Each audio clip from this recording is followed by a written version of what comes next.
You are listening to the IFH Podcast Network. For more amazing filmmaking and screenwriting podcasts, just go to ifhpodcastnetwork.com. Welcome to Filmmaking Conversations with Damian Swaby. Listen to conversations with award-winning filmmakers, directors from the golden age of television, and creatives from the indie film community who continue to inspire the next generation of filmmakers. And now, over to your host, Damian Swaby.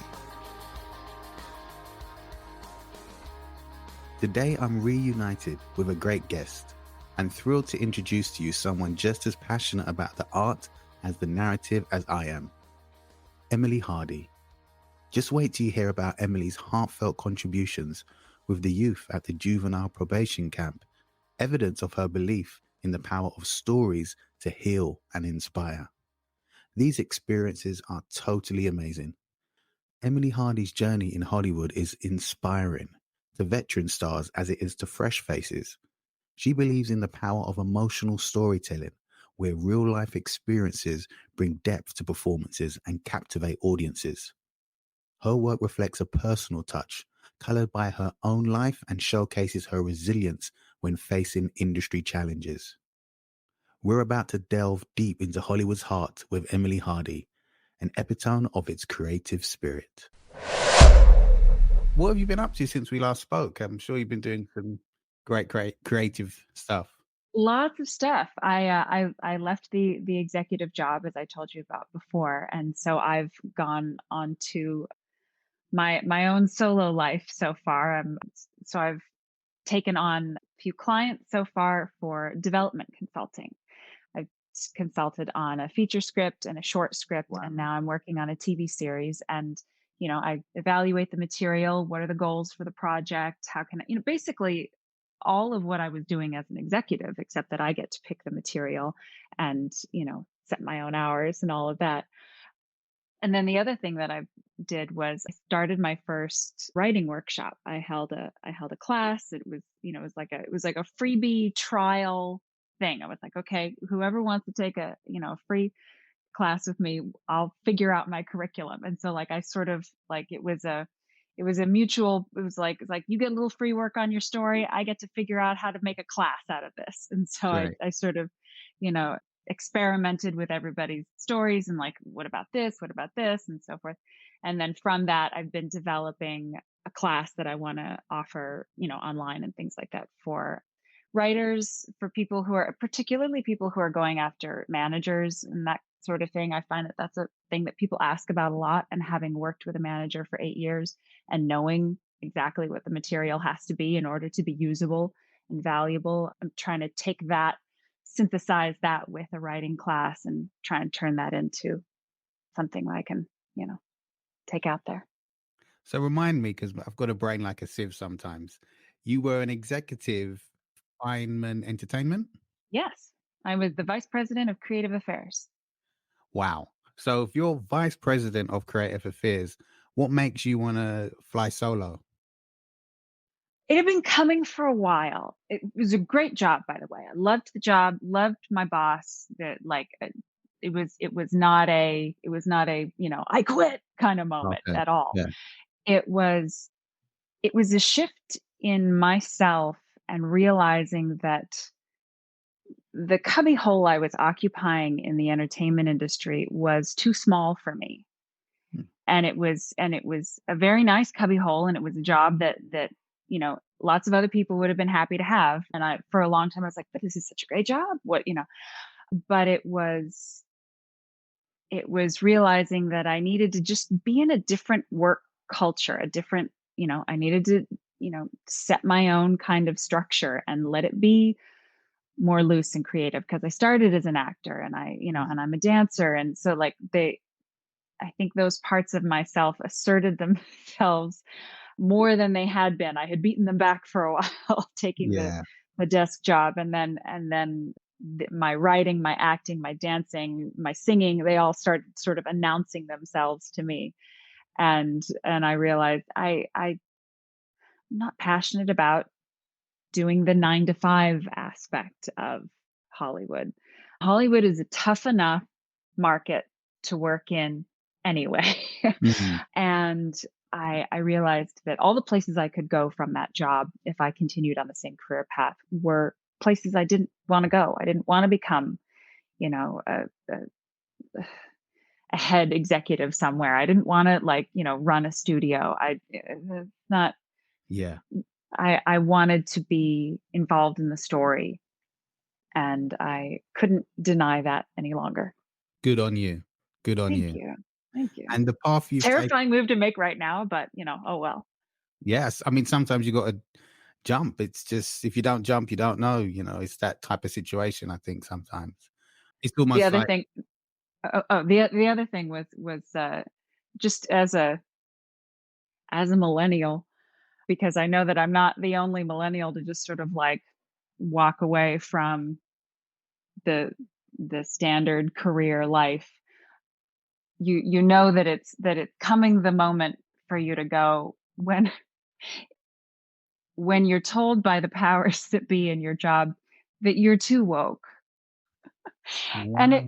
it was said mostly in good nature, but it was just like, and then I realized it is true. Like a big part of what I did and fought for was for all of the, if you want to call it woke storytelling, fine. But Yeah. it's like I got tired of, yet another story about lots of white people behaving badly, and I wanted to tell different kinds of things that are not necessarily as traditionally commercially successful. And I think that absolutely can change, and has been disproven many times. It's just that sort of as a general, like, people assume, oh, those kinds of movies and shows can't do well, even though they absolutely do every time they happen. So that was a big part of it too. Is like, I gotta get somewhere a little more rebellious. So if someone says to you or has said to you, oh, you're being a bit too woke, ha ha ha, type thing, how would you respond to that in the workplace? Because in many different ways, when many different things are said to someone at the workplace, it's kind of hard to respond in the way you might really want to. Oh no, no. I'm a professional. I was very calm. Yeah. It's hard because, that there's the personal level where just being pushed back at in that way kind of pushes your buttons a little bit. And so there's the, okay, but Yeah. I'm going to be calm. I'm going to And I think in that particular moment I responded with this is also why I am valuable to this workplace, because I am a little more woke than y'all. And, in that way, and I'm the one who does raise my hand and say, you can't call somebody that. We have to take that out of the script. That's going to be offensive. That's going to, you got to write women this way. Like, I'm always the one in there going like, no, no, no. And it's a valuable job. Somebody has to do that. And so that that was my response then, and is my response generally. But I would I would love to be in a room full of people who are more woke than I am, so I could learn something. Yeah. So now you've moved on and you're flying solo, doing many great things, I imagine. How do you incorporate your beliefs that you have now? That's what I'm developing right now in the writing class I'm trying to put together. Is like, I have a very no nonsense approach to Hollywood at this point. I've seen how all the sausage is made. You cannot impress me with any of the sparkly stuff. Like, there are wonderful stories told in Hollywood, and there are wonderful people in Hollywood, but Hollywood doesn't really get credit for that. Okay. People are just wonderful, and people tell good stories, and that's going to happen anywhere. And quite often you have to fight the business in order to get that to happen. And so, a lot of writing classes and things that I see are all about, like, how to, win friends and influence people, how to get ahead in the business, and blah, and like, it's all very like life coachy and self-helpy, and that's not my vibe at all.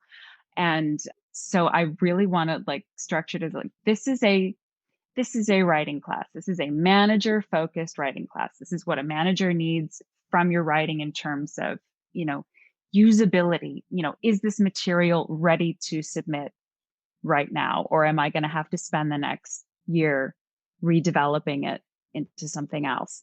And that's quite often a thing that will, you know, knock it out. And so things like making it, you know, making it ready to go as a piece of material is really the most valuable thing you can be to a manager. People want to talk about like, oh, your attitude this and you're like, and that's great. Like, by all means, bring a can-do attitude to the workplace. Everybody loves that. But but managers will tolerate atrocious behavior from clients who are regularly making them money. Yeah. It's not, there's no special, like, it's math. Like, if you're worth it, they will absolutely hang in. If you're flaky, or you know, or you need a lot of hand holding or whatever, like, or if you're that client, like, but if you're that client and your stuff is selling, then they're okay with it. So it's like, you know, don't worry so much about your attitude. Be you. Tell your story. Don't like all this like, oh, this kind of story is selling and this kind of story is selling. Great stories sell. Yeah. And then a lot of mediocre stories sell that are trying to aim at the great stories and trying to follow that pattern. And you're not going to be involved in the mediocre stories because they're going to be told by people who have better resumes than you. I'm making you the Yeah. theoretical writer I'm talking to. And so like don't worry about that stuff. Like, especially writers that are trying to break in, writers that are, you know, a little outside the traditional path. Your stuff should be noticeable, and there's a way to support your storytelling in a way that makes it punch and really, you know, frames those moments, those gut wrenching moments or gut punching moments or whatever it is that people hang on when they, you know, consume this story in whatever way they do. that that there's a way that you can just be yourself and make that a better script and and send that forward than just trying to do the right cookie cutter work. 'Cause Excellent. I it's completely not. understand that. Yeah. I'm glad to hear it too. And you seem interested in different stories, obviously, and you're interested in different things and different parts of the art form and different people. What exactly inspired you to work with the youth at the juvenile probation camp, David Gonzalez? Could you expand on one of those lessons where you saw um a real yeah, breakthrough with some of the kids? that's actually a wonderful tie-in. I got involved in that through a wonderful organization in Los Angeles called the Unusual Suspects, which is a theater company teaching artist outfit that goes into at-risk schools and probation centers and you know, kids who are incarcerated and kids who need help, and teaching them how to write story, how to perform story. And so I volunteered my time for, I don't know, at least 6 months. I forget how long the program was. And every Saturday, I would go to Camp David Gonzalez and spend a number of hours with the kids there. They were 14 to 17 boys who were incarcerated for various reasons.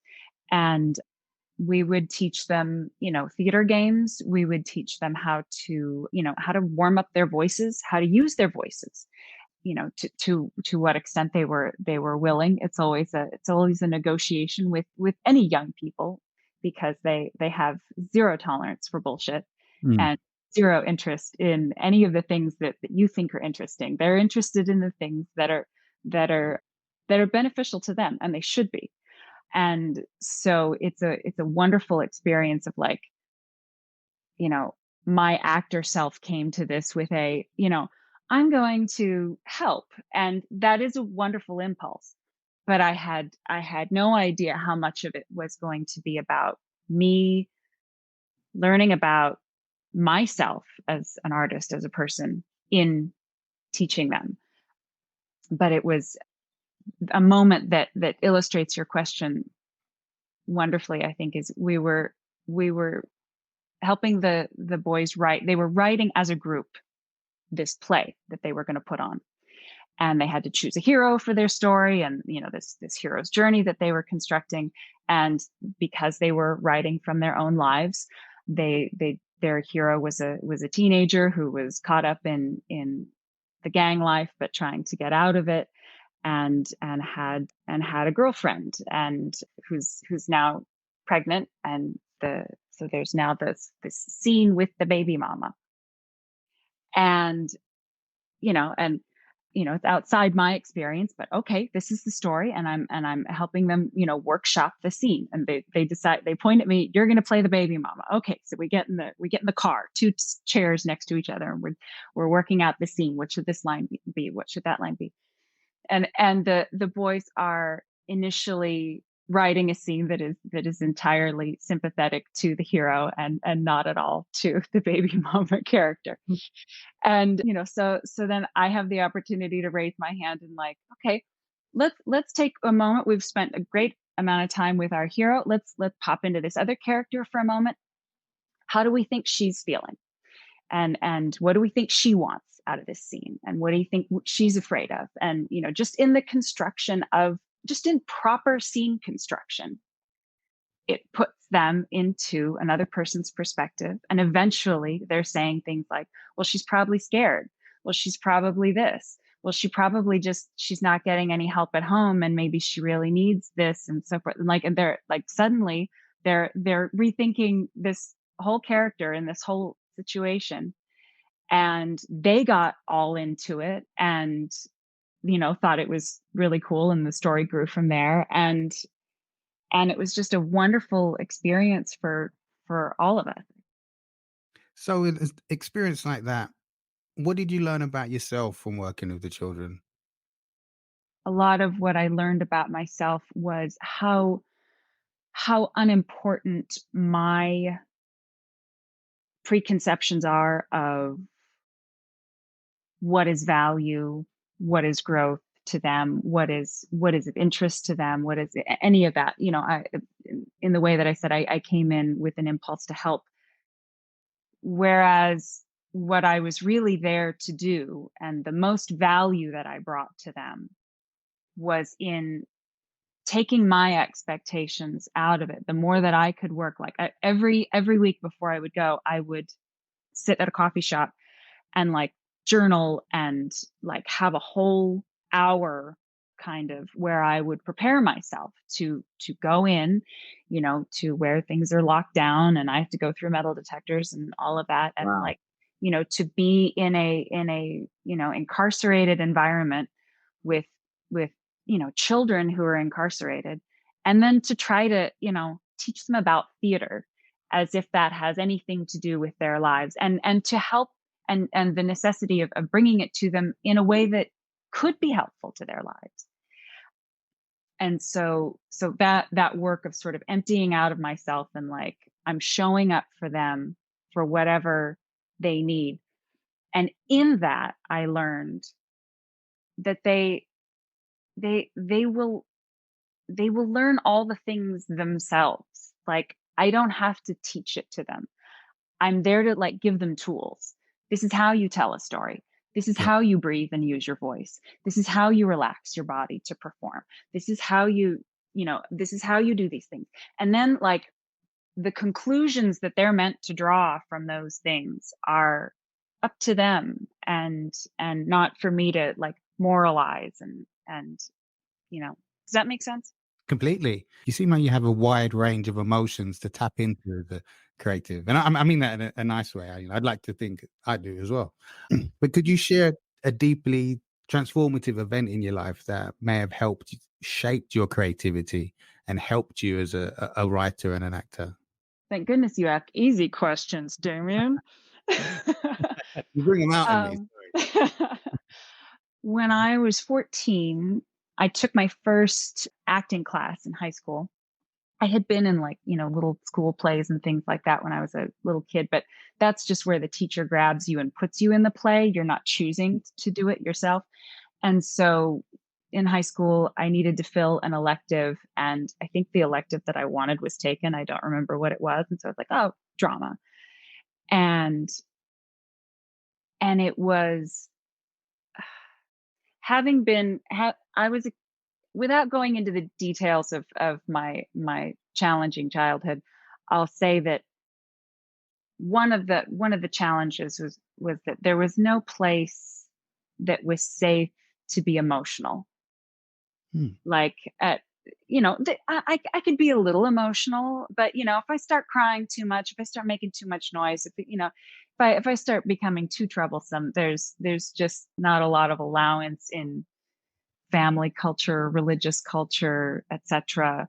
for that. And so I didn't even realize as a child the extent to which, I'm talking about cubby holes with my job, the extent to which I was, boxed into a role that was just not me. And going to a drama class where it's, where there is room for all of my feelings, where I can bring my whole emotional self to this thing. And that is not only okay, but that's my job, is to use all my emotions fully. And that was something that that's how acting and theater became a haven for me. It was like it kind of low key saved my life. And it was my first, really safe place in that way. And so I think that's a wonderful thing, that story in any form, whether it's drama or a book or music, any kind of story is there to make our humanity okay. I think the good art, the good story makes us feel less alone, makes us feel seen, and like, oh my God, I feel that way. Oh my God, I didn't, and they said it just the way that I would say it, or they put it into words that I didn't know, I didn't have words for that.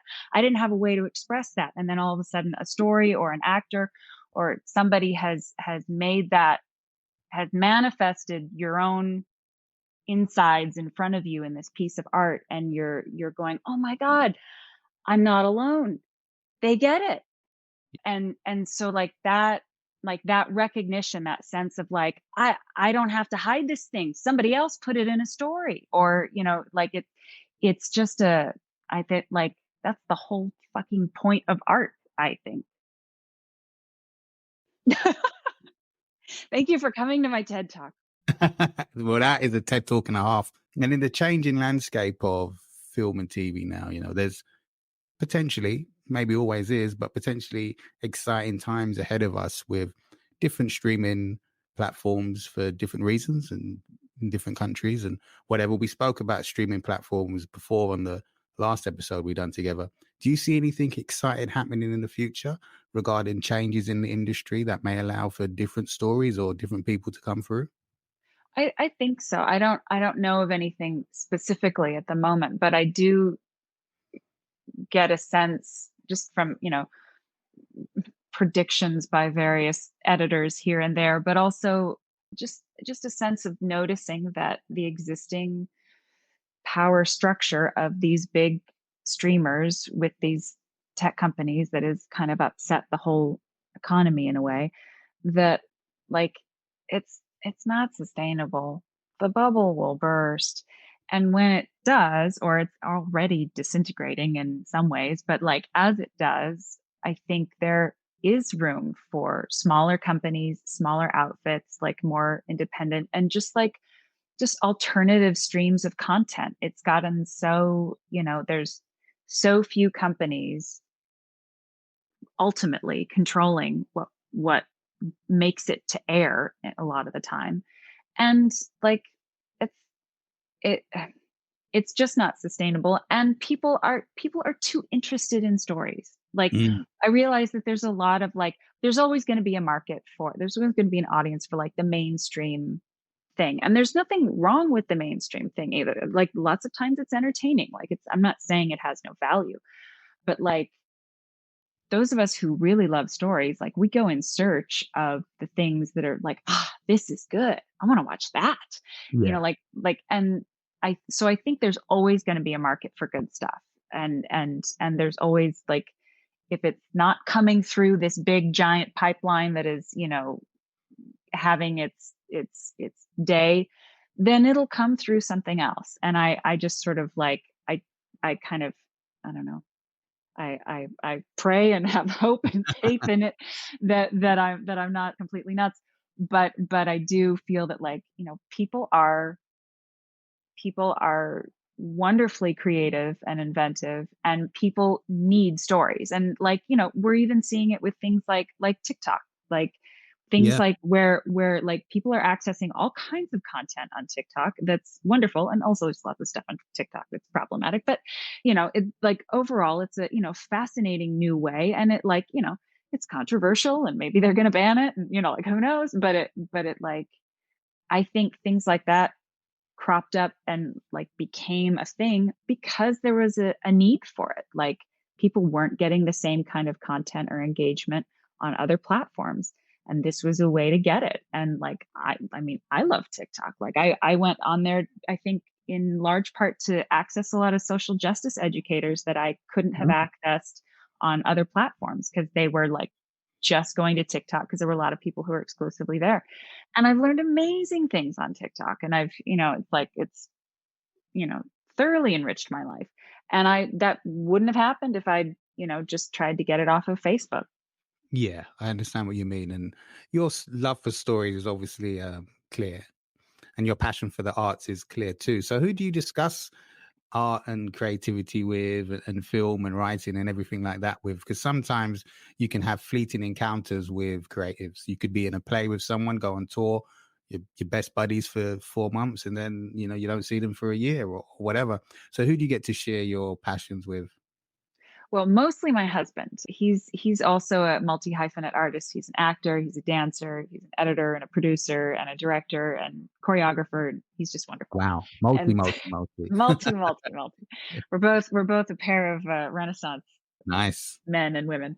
But so mostly Greg. We will talk at length about story and art, and I think that's a big part of how we fell in love and got together in the first place. Was like, oh my god, what movie do you like? Oh my god, I love that movie. What about this? What about that? And they're like, oh my god. And it was like, oh, okay, now I got to show you this thing on YouTube. Oh my god, it made me cry. It made me cry too. Ah. And it was just like, we ended up just loving so many of the same things that we could talk for hours about, like, artistic values, story values. Like, every show we watch, we pick it apart in the kitchen later. We're sitting up nice on the one. kitchen counter with, like, Cool. snacks or whatever. And we're like, okay, but in the second act, the whole thing went to shit because then they stopped justifying this relationship and blah blah blah.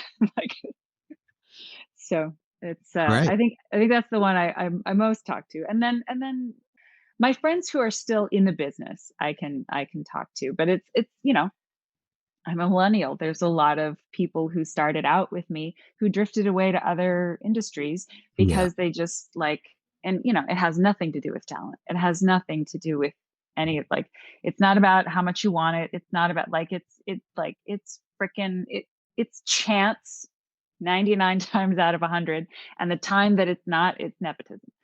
So Your workshop, is that available online for anybody to go and look at? Or how does it actually work? I'm still creating it. It is coming soon to a theater Coming. near you. No, and I will happily keep you in the loop and give you a link and things like that as soon as that kind of thing becomes available. I've also reached out to UCLA Extension to see if maybe they're interested in something like that. We'll see. I know a guy who knows a guy at UCLA Extension, so. Nice. Nice. That's really good. And you're also an actor. I What, just signed up with a manager again for the first time in like a decade. so what inspired you to get signed up again? I so bad of me, I assumed you were. Oh, well, I've always been a SAG member in good standing and continued to work all through when I was an executive, just not regularly. I would do a play here or a little indie movie there or something like that.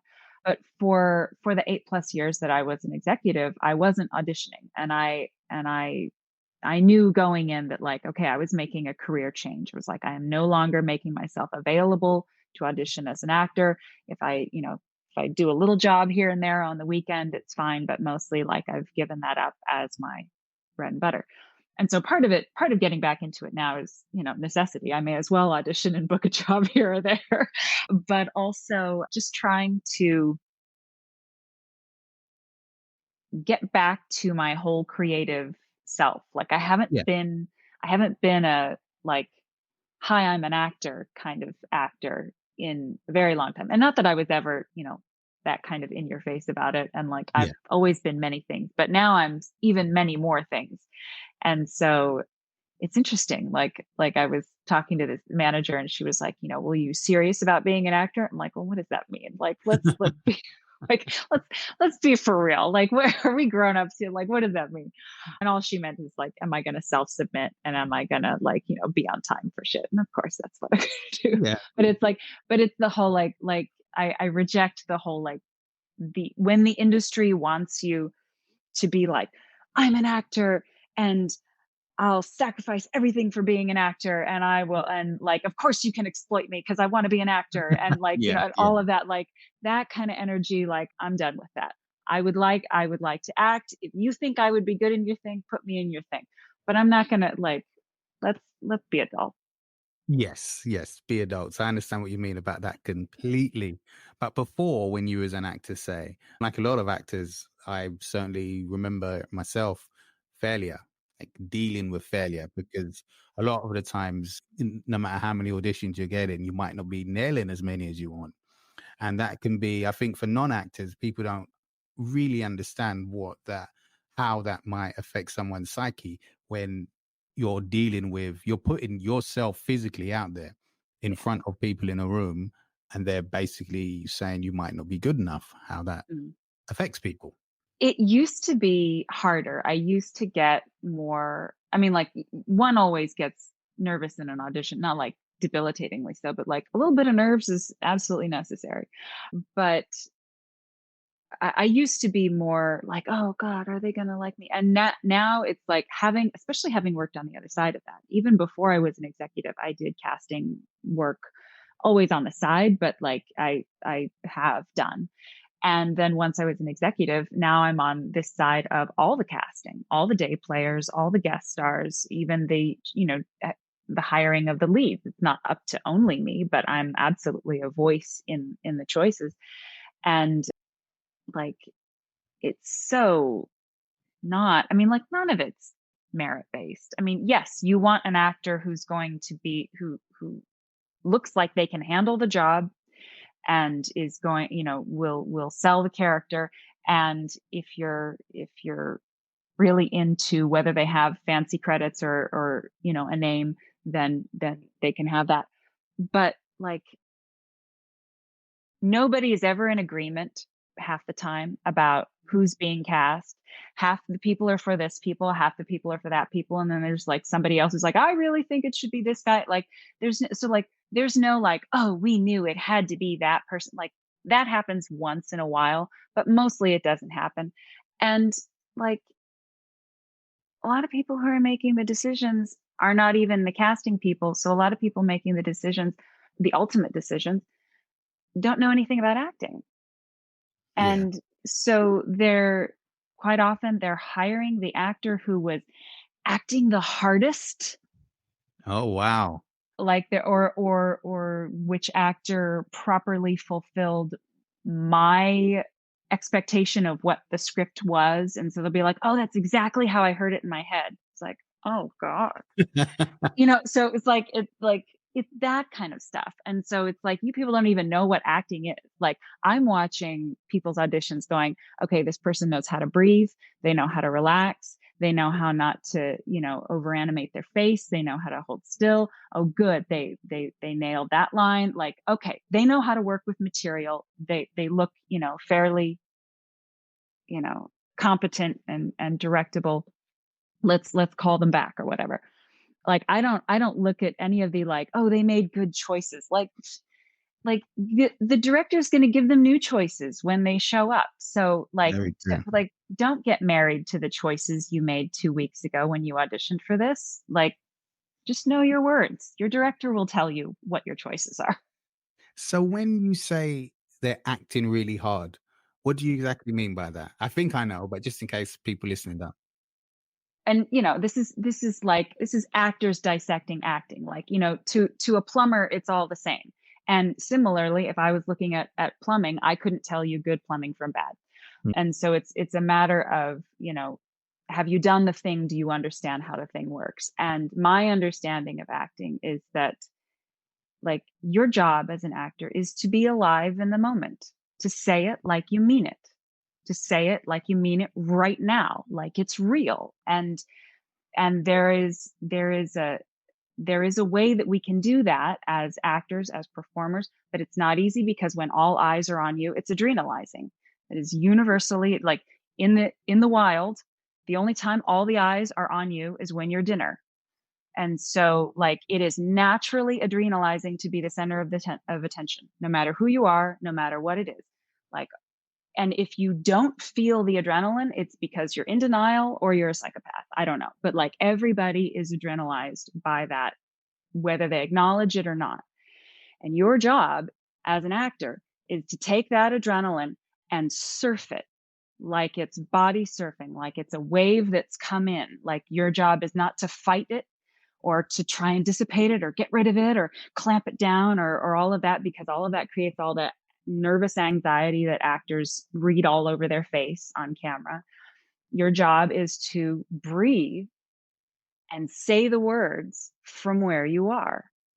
And there's a way that feels for the audience when that happens. When someone's being honest and they're speaking from their guts and they're speaking with their whole chest, it hits differently than it does when somebody's saying it the way they prepared it yesterday. And that canned feeling, that feeling of, I know I'm supposed to hit ABC emotional mark, and I'm hitting it because I've decided that that's the right way to interpret this character. And we all know that in real life, it doesn't happen that way. Sometimes I love you sounds like I hate you. Sometimes, sometimes you say something out of humor that just comes in the moment because somebody tripped over their shoe. And it's a line reading that is alive and real and raw and was captured on film. And that is the magic of film, or on stage. That is the magic of live performance. You are responding to the real world in front of you, and an audience with empathy can feel that. And as an actor, particularly, I feel practiced in noticing when an actor is capable of handling their adrenaline, whether they're trying to hold on to it and they're now stiff, or they're pushing too hard, or they feel low energy because they're not able to access their breath, or an actor who understands how to ride this wave and can stay calm and grounded and full of energy and life, and then just say the words simply. And that's when it's I think wonderful acting. But it's like editing. It's like anything else. The good work is unnoticeable. It's very subtle. And so the people who don't know what they're looking for will just, like, and sometimes audiences can just tell on a gut level, and they don't know why they respond to something. And sometimes they respond to other things. It's not universal, but as an actor, that's always what I'm looking for. And, like, I can't tell you how many times I've tried to explain that to, like, executives and, fellow, people behind the scenes, and they have no idea what I'm talking about. They're like, "Why are you talking about breathing? Like, we need a blonde. We need a blah, blah, blah." And I was like, forget it. So when you've had to give a note to an actor in an audition, how did that go? Is there a good experience you can tell us about? I don't know if I can remember a specific experience, because it's been a while since I've done casting. It's probably been, like, almost a decade. But my general strategy is, like, 90% of actor mistakes are just, nerves. It's a stupid mistake. You've gone up on your lines. You fumpered a line. You did something, and then, like, you've been thrown off your rhythm or something like that. And the job of any director, whether casting director or producing director, is to make the actors comfortable. Your whole job is to create a work environment where your actors feel safe to breathe and relax and take up some space and not feel pushed or whatever. And so I think a lot of it is just like, that was great. Take a breath, like loosen your knees. Like I like more kind of physical cues, just like, loosen your knees, get a little, movement in your arms. Okay. Some energy. Okay. Drop it. Okay. Let's try another one. And let's remember that this person is your friend or whatever, like a really simple, and just that person will help you. And, so that when they turn in that direction, their imagination fills in whatever it needs to. I find that kind of thing, especially as an actor, so much more helpful than being told what I should think about in my head. Like, let me tell you what this character is doing and blah, blah, blah, and all this. Cause it's always going to be somebody else's interpretation. And you've got to translate it into something that means something to you as an actor. And now you're in your head. And that's exactly where you shouldn't be as an actor. You should be in your body, in your feelings, in the environment around you. You shouldn't be sitting here trying to, do math creatively while you're here to be. A lot of the people listening to this podcast will be casting for their own kind of independent films, maybe features, maybe short films. And sometimes they'll be in a situation where a producer might say, well, I want this person because they read the line as I heard it in my head. Director or another producer might say, well, I want the blonde. We have to have a blonde in it. What advice would you give to people listening that are in a casting situation who have two different opinions on what should be the right person for a role? Well, assuming that I'm in some kind of empowered neutral position where they will listen to me. Yeah. You are. Yeah, because otherwise I'm like, I'm going to talk to the person with more power in that situation and try and, bend their ear and Okay. but if there's, but if just in terms of, if I could drop some knowledge on them, it would be that yes, it's not that we're meant to not think of the aesthetics at all. Cinema is a visual medium. You do want characters who look like the thing, but within that, there are many blondes. There are many, there are many ways to get those needs met, and I think it's important to be really clear about what's absolutely non-negotiable. Sometimes she really does need to be a blonde. Sometimes that's in the story, and that's part of the narrative, and you can't separate that. Sure, but within anybody willing to color their hair, you want somebody who's going to not just play that character, but be that character, somebody who will be real and speak from whatever's happening that day. Because, especially in an indie movie where there's going to be chaos going on behind the camera and everything's going to be wrong. And we don't have food for these people. And there's going to be all these little logistical problems, and so-and-so's not getting paid or whatever. There's going to be so much chaos that you need actors who can breathe in the face of all of that and continue to say the words. Because when it comes down to it, you need somebody that can get you through the day shot wise. Because that's when it was film was at a premium. When it's cards and all that, then we're just talking editing time and so forth. But either way, it's a value to be efficient as an actor. You want efficient actors who will not be in the way of making your day. And those are the ones who are relaxed in the audition. So those are the ones, and those are the ones that when they are relaxed, they're quite often, at least when they're in the room, it's so hard when it's on screen now, but when they're in the room, you can feel when a person is relaxed.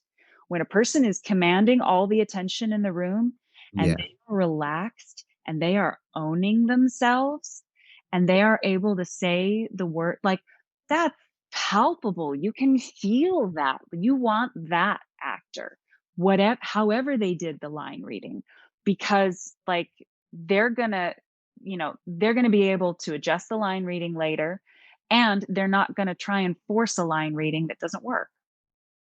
Excellent. And how do you feel about self tapes? I've been long out the game, so I don't really understand them completely. And especially if it's something like musical theater, I really don't understand how that could work. Just Yeah. my take on it. But how do you feel about it? I don't think they're universally bad, because what they do provide for a lot of actors is access. There are, I mean, well, it takes away access on the other end, because like there are actors who can't afford the technology, and that Yeah. is totally unfair. But then there's also the actors who can't get across town physically, either because they don't have a car, or they can't get there in time because of childcare or whatever, or they have a physical disability and transportation is just difficult. So like there's a lot of things that are equalized by self-tape that I think are are helpful. But one, there's the technology barrier. And two, yes, there are, I mean, like, I suppose you can use self-tape to like weed through the people who are just totally unprofessional, and like then just do callbacks of the ones who weren't offensive. Yeah. But the Like, like short of that, like I just said, like you feel in the room when somebody has gravitas, and it's harder to gauge that on camera. It's not impossible, but the other thing, more importantly, is the whole point of a casting director is to direct. You are directing the actor in the audition. The actor is self-taping. They are not being directed by anybody. They are yeah. self-directing. And that is not their job. And some actors, even wonderful actors, are terrible directors. And even if there are good actors who are also good directors, they might have very little objectivity about their own work. Yep. And so like that's what a casting director is for, to be able to say, okay, let's do a different take where you hit this aspect of it more strongly, because I know that the writer thinks that's really important, or I know that they're really looking for somebody who can do this. Like the casting director should have, inside knowledge about what they want, Mm. and can use that knowledge to help the actor audition successfully for the part. But what the self tape quite often becomes is an opportunity to gatekeep, because there's no interaction. And so you find out that you just didn't get the job and you don't know why.